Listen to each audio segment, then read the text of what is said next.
Is Warhammer 40K good value for the money? That's what I want to explore in this vlog, because certainly as a wargamer, there are many, many elements to participating in this hobby. And each element has its own value that it brings. And while some of us might be more focused on one aspect over the other, you're going to participate in all three. So we want to build that list and get the most value. And that's what I think determines ultimately whether it's good value for the money. So if we sidebar for a moment, think about the 40K hobby that you're involved in. The first aspect, of course, is physically acquiring, building, and painting models. We're doing this wargaming thing. We're stepping outside of space and time. We're recreating those heroic battles on the tabletop. We're going to include terrain also as part of your army or as part of your gaming group. And this idea that you're acquiring units, you're building and painting them. Now, as a wargamer, I enjoy painting my miniatures, but the focus for me is the narrative and the playing. But at the same time, I've got a great Warhammer 40K friend. He plays 40K maybe twice a year. His whole focus of the hobby is building and painting. Awesome conversions, awesome armies. He's got an entire Space Marine chapter, literally 1-to-1. He's working on another Space Marine chapter. I'm like, hey, are you going to start building a legion? But that aspect of the hobby, building, painting, collecting.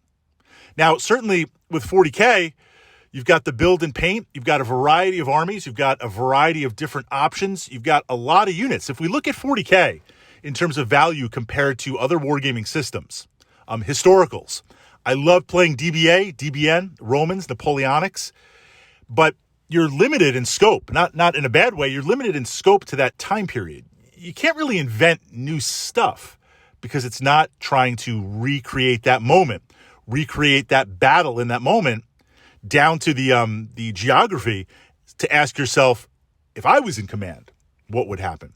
But 40K, the lore changes and you invent new stuff all the time. There are always new units to build and paint and collect. So from that perspective, and we're not even talking about jumping into a second army, Games Workshop has worked out the secret formula. Space Marines.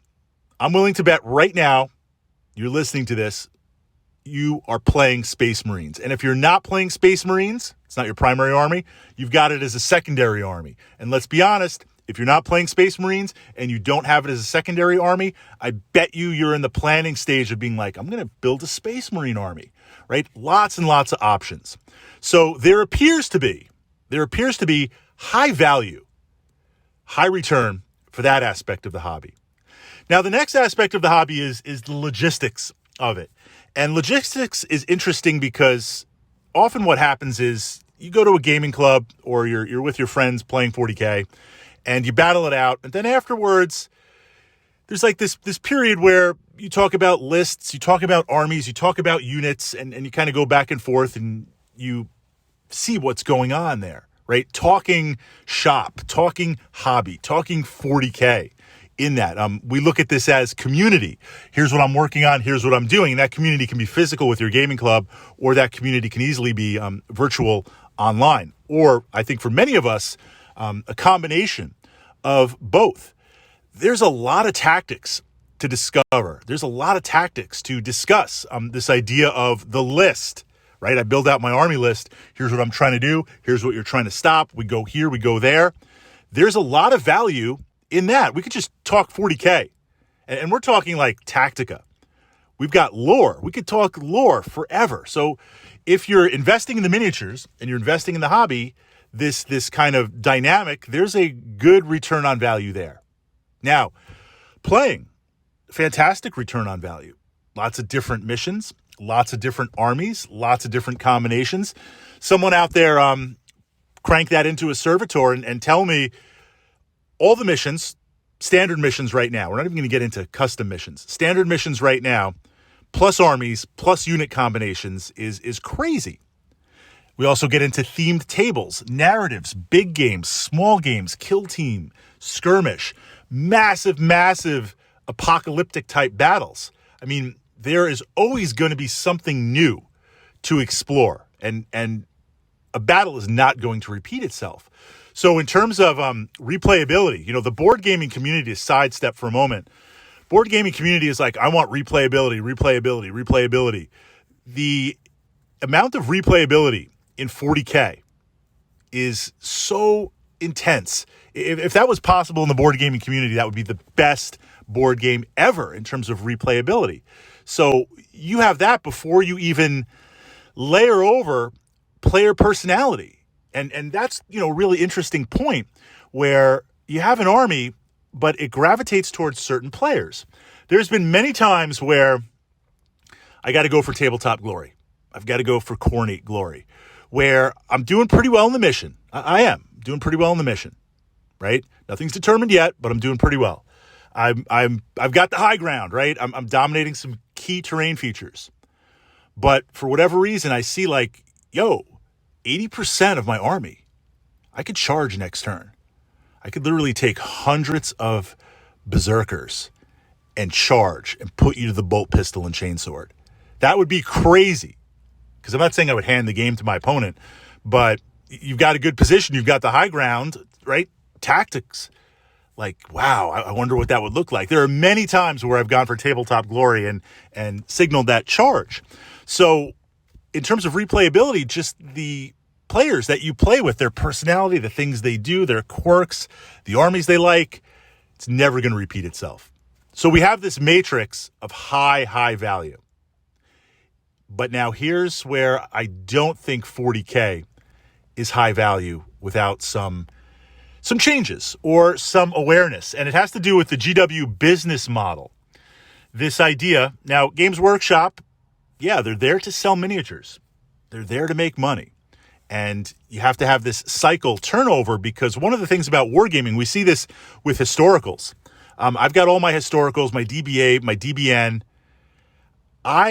Now it's many years. Just looking at my Romans, many years of collecting them. So I've put the money, I've put the time, I've put the resources into it.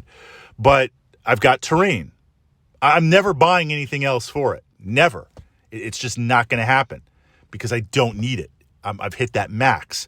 But with 40K, if they're selling miniatures and that list is static, at some point the players are going to tap out.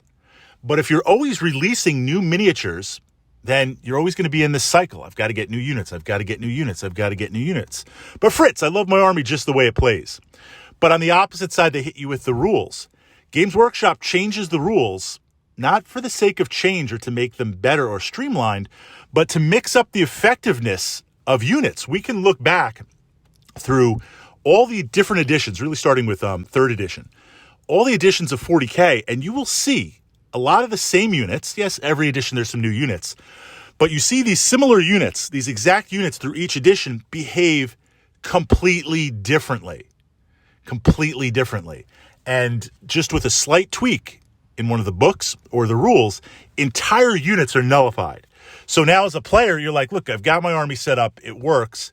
I got hit with the nerf. And now at best, I've got to ditch half my units and buy new ones. Or at worst, my entire theme of my army, how I wanted to play it, has just been obliterated. I can't play it anymore. It's unplayable.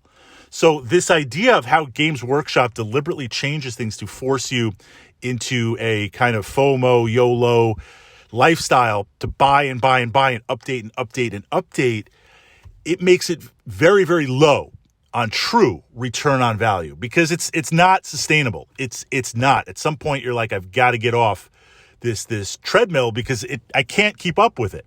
And that tends to affect the hobby. The counter, though, is the community.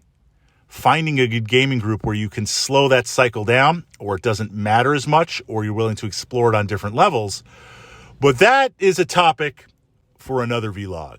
So as a 40K player, does Warhammer 40,000 and Warhammer overall, does it offer good return on value?